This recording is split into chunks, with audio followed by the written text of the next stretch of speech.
suis satisfait du voyage que je viens d'effectuer au Lualaba et dans les Hauts-Katanga. Tout s'est bien passé. Mais les nouvelles que j'ai reçues de la marche ne m'ont pas du tout satisfait parce que nous avons interdit cette marche, mais une poignée d'individus s'est permis de défier l'autorité de l'État. Je salue la manière dont la police les a encadrés en dépit de quelques bévues rencontrées que nous allons ne pas laisser impunis. Ici, je profite de votre micro pour demander à la population congolaise de rester calme pendant cette période historique de notre pays où nous allons devoir connaître les noms de nos nouveaux dirigeants d'ici le 31 décembre, tel que prévu par la CENI. Donc j'en appelle au calme et je réitère l'interdiction de toute marche tendant à contester le processus alors que le processus n'est pas encore terminé. Et tout le monde qui voudrait porter sa réclamation, qu'il la fasse devant les cours et tribunaux et non pas dans la rue, dans le but de s'aimer les chaos et les troubles à l'ordre public. En Ituri, le gouvernorat provincial militaire met en garde les politiciens qui veulent déstabiliser à travers les contestations post-électorales la province. Écoutez le porte-parole du gouvernorat militaire, le lieutenant Gabriel Jules Ngongo, qui nous fixe par rapport à cette décision du gouvernorat.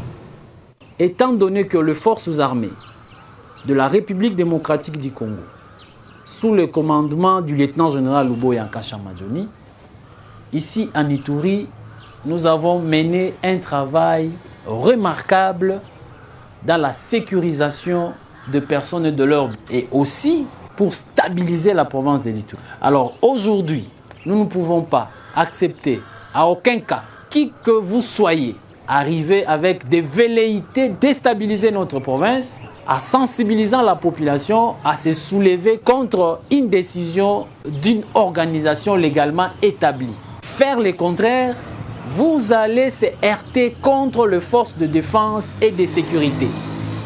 Parce que la calmie que nous vivons, c'est au péril de notre vie.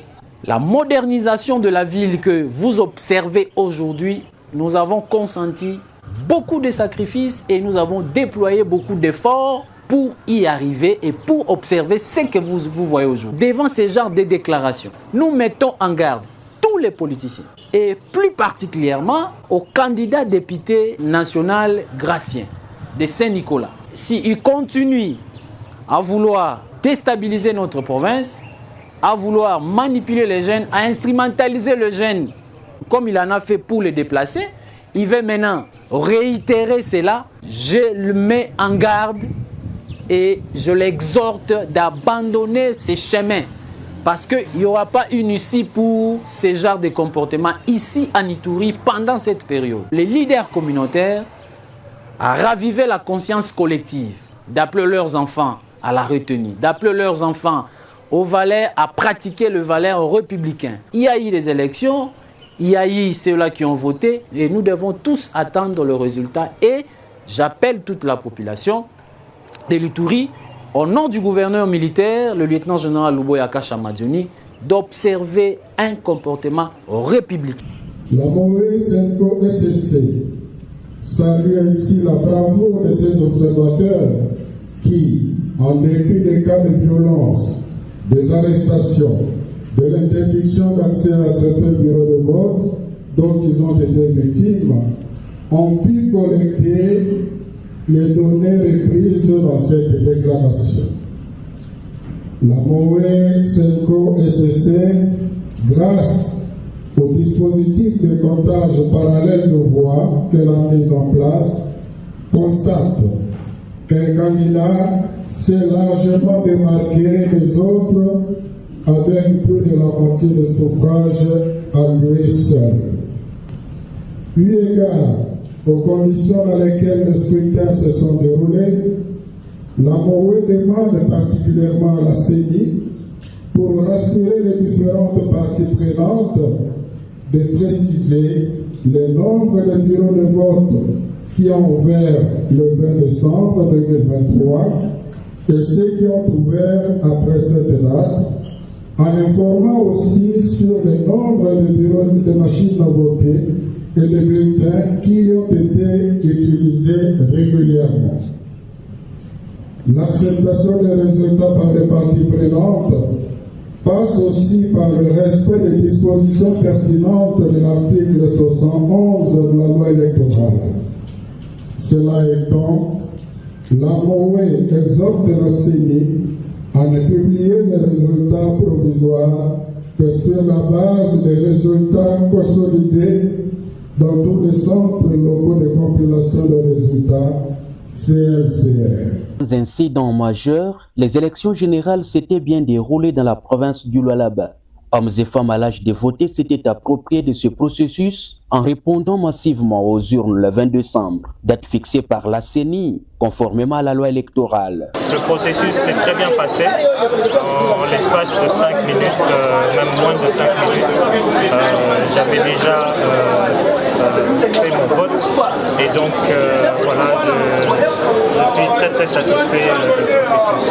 Les notables lualabais prêchent aux communautés vivant dans cette partie du pays le vivre ensemble pendant la période post-électorale et aux jeunes d'observer un climat de paix, surtout après la publication des résultats.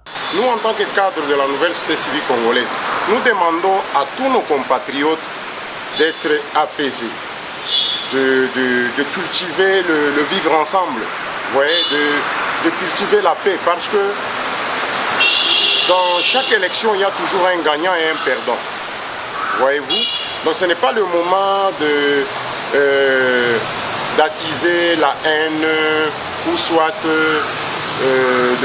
faire la violence. Non, nous déconseillons à tous ceux-là qui préparent quoi que ce soit. Non, soyons Congolais. Oui, c'est ça, parce que nous les Congolais, nous sommes les gens nous aimons la paix. Surtout que nous sommes reconnus comme un peuple hospitalier. On a besoin de la vie, comme la vie est sacrée, on a besoin aussi de la paix en République démocratique du Congo, qui sera le socle cette paix qui sera le socle du développement. Vous savez que si quelqu'un passait aujourd'hui, il a un mandat de 5 ans. Après 5 ans, si on a un pays qu'on n'a pas brûlé et qu'on a le souffle de vie, avec une organisation, on parviendra par remporter, par atteindre ses objectifs qui est de gérer le pays. Il souhaite en outre voir les jeunes se méfier aux politiciens en mal de positionnement qui souhaitent à tout prix de déstabiliser la RDC en voie d'une bonne démocratie. Même message, même appel aussi lancé à Goma au Nord Kivu par les forces vives qui invitent la population locale au calme et à la retenue et à éviter les contestations post-électorales durant cette période de la publication des résultats partiels par la Commission électorale nationale indépendante. La Commission électorale nationale indépendante est à pied d'œuvre pour la publication partielle des résultats en attendant le 31 décembre où seront affichés les résultats globaux des scrutins du 20 décembre dernier. Seule cette institution en a l'exclusivité. Pourtant, sur les réseaux sociaux, certaines publications donnent des tendances alors qu'elles n'en ont pas l'habilité. Des voix s'élèvent pour dénoncer et surtout stopper ces dérapages. Nous-mêmes, nous avons fait la ronde de certains bureaux de vote. Nous avons vu les résultats, nous avons vu comment notre candidat numéro 20, candidat président numéro 20, a fait un très bon score, que ce soit à Goma ou partout, mais on n'est pas en train de publier cela. Nous avons confiance à la CENI. Nous avons confiance à la CENI. La CENI est en train de faire ce travail. La CENI est en train de publier. Nous sommes en train de suivre, comme tout le monde à la RTNC, comment cette publication partielle se poursuit. Seule la CENI a la compétence d'organiser les élections et de publier les résultats. Martel Placide Nzilamba, coordonnateur national adjoint de la société civile. Les textes sont clairs. L'organe chargé de proclamer les résultats s'appelle CENI. Et c'est la CENI seule qui doit nous donner les résultats. Si chacun aura des revendications à faire, parce qu'on a affiché le résultat bureau par bureau, il présentera ses preuves devant la Cour constitutionnelle ou même la Cour d'appel qui sont des tribunaux administratifs habilités à trancher en matière d'élection. Donc pourquoi on veut faire la fuite en avant? Je crois que c'est vraiment être moins sérieux. Nous devons respecter ce pays et ne pas le replonger dans des crises multiformes alors que le pays lui-même fait face à une très grande crise qui est d'ailleurs de dimension internationale. Nous devons appeler toutes les parties à la retenue. C'est vrai, nous avons accès aux informations sur les résultats. Là, c'est affiché bureau par bureau. Mais nous n'avons pas l'autorisation de les publier et prendre cela comme la vraie version. D'autant plus qu'il se révèle encore qu'il y a le calcul du seuil pour les candidats députés nationaux, provinciaux et même pour les élections locales. Donc, c'est trop tôt de commencer à crier et commencer à publier que non, tel a réussi, tel n'a pas réussi. Après les élections, la RDC devrait suivre son cours normal et continuer sur son chemin vers le développement, d'où l'appel au calme et à la sérénité de toute la population. Le gouvernement de la République dit suivre de près les inondations et glissements des terres survenus, notamment dans les villes riveraines Kasaï. Le Premier ministre qui a présidé jeudi la 58e réunion restreinte du gouvernement a ordonné la prise en charge des familles touchées. La question ayant trait à la prolongation de l'état de siège dans les provinces concernées a été également évoqué. Un texte adopté par les conseils et qui prend effet à partir de ce vendredi. Et puis le niveau d'eau du fleuve Congo se situe actuellement à 5,9 mètres, indique la régie des voies fluviales RVF dans un communiqué publié le 27 décembre dernier. Selon ces communiqués, cette montée des eaux jamais enregistrée depuis 1961 risque de causer des pertes en vies humaines et les maladies hydriques, surtout dans les zones inondables de la capitale. Environews était à Lemba jeudi dans une sensibilisation environnementale des jeunes. Plusieurs points ont été abordés lors de cette descente, notamment la protection de l'environnement et le recyclage des déchets dans le cadre de son projet Mbongwana. Plus de détails dans ce reportage. Instant fructueux de renforcement des capacités, Environews conscientise les jeunes de la commune de Lemba sur les bénéfices de la protection environnementale dans le cadre de son projet Mbongwana. Les experts de ce site focalisé sur l'environnement ont doté quelques jeunes de cette municipalité de rudiments susceptibles d'enrichir leur perception des déchets, surtout les méthodes de leur révalorisation. Ce programme, financé par Oil Palm International Center, vise à éradiquer l'insalubrité dans la société. Nous avons commencé par les informer qu'il existe des méthodes de valorisation des déchets.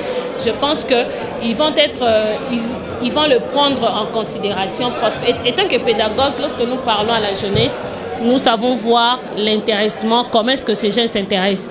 Moi, je sais que c'est pour une première fois, la deuxième, la troisième fois, ils seront très intéressés et on va imprégner en tout cas ce que nous avons dans la tête de ces jeunes.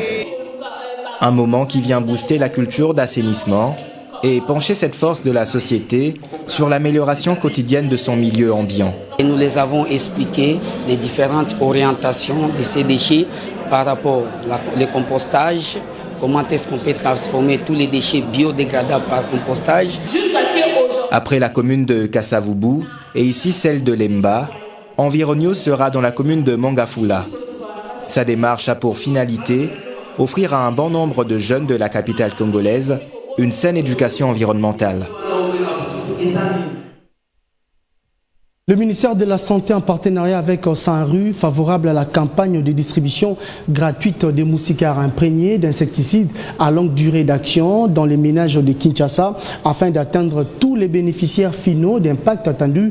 Ils ont formulé quelques recommandations, notamment l'implication dans le suivi de la mise en œuvre, mais aussi la mobilisation de la population congolaise par les allocutions médiatisées avant, pendant et après la campagne. Sanru Asbel fait le point sur ses grandes réalisations au cours de l'année 2023. Elle fait part des détails de l'organisation et la préparation de la campagne de distribution gratuite des moustiquaires imprégnés d'insecticides prévue au mois de janvier 2024. Au cours de cette activité, le ministère de la Santé publique en partenariat avec Sanru Asbel a formulé des attentes vis-à-vis des parties prenantes dont le gouverneur de la ville-province de Kinshasa, le ministère provincial de la Santé, le chef de division provinciale de la Santé et le président provincial de la FEC afin d'atteindre tous les bénéficiaires finaux d'impact attendus.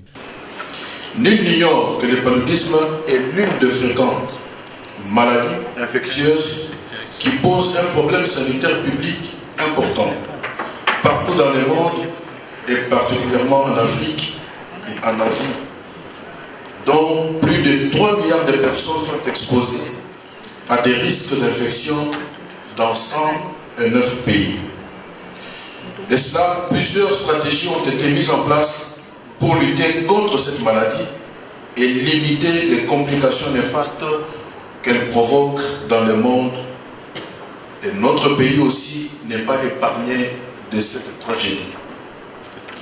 C'est dans cette optique que le Fonds mondial à travers Sanru et le Programme national de la lutte contre le paludisme travaillent d'arrache-pied pour protéger nos populations contre cette maladie en procédant d'ici peu à la campagne de distribution de moustiquaires imprégnés d'insecticides à longue durée dans notre ville, province de Kinshasa. L'appel est lancé aux partenaires des Sanru Asbel ainsi qu'à la population congolaise dans son ensemble à protéger, lutter et dénoncer la vente de tout moustiquaire que distribue gratuitement Sanru Asbel. Je lance un appel à tous de prendre cette activité et de nous en approprier. Chacun à ce qui les concerne. Que nous puissions nous mobiliser. Mobiliser nos familles biologiques, nos familles professionnelles, de protéger les acteurs sur terrain et de veiller à ce que les moustiquaires qui seront distribués ne soient utilisés à d'autres fins. Nous devons surveiller et nous surveiller les uns les autres à ce que cette activité se passe en bonté.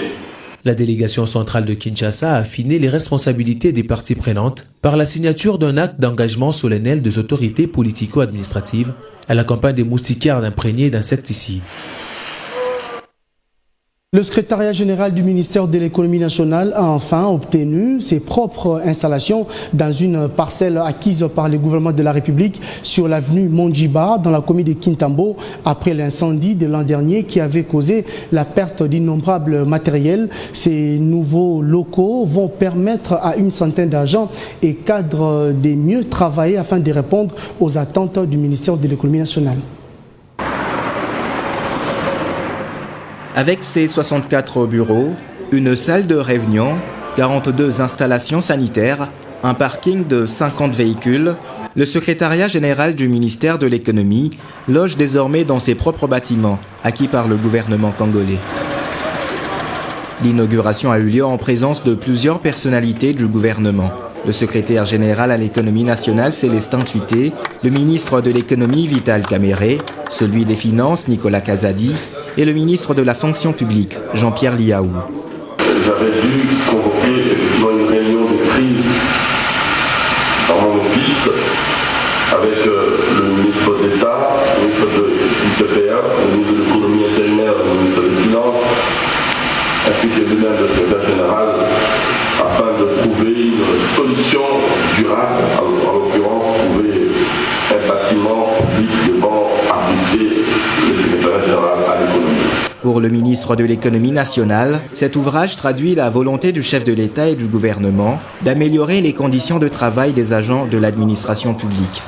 Au-delà du bâtiment, le souci d'améliorer les conditions de travail des agents de mon ministère se traduit aussi par le réajustement de la prime et indemnité.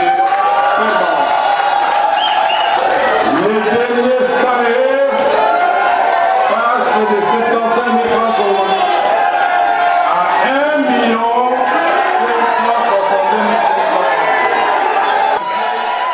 Grâce à cette hausse qui atteint le million, les fonctionnaires vont toucher jusqu'à 20 fois leur prime.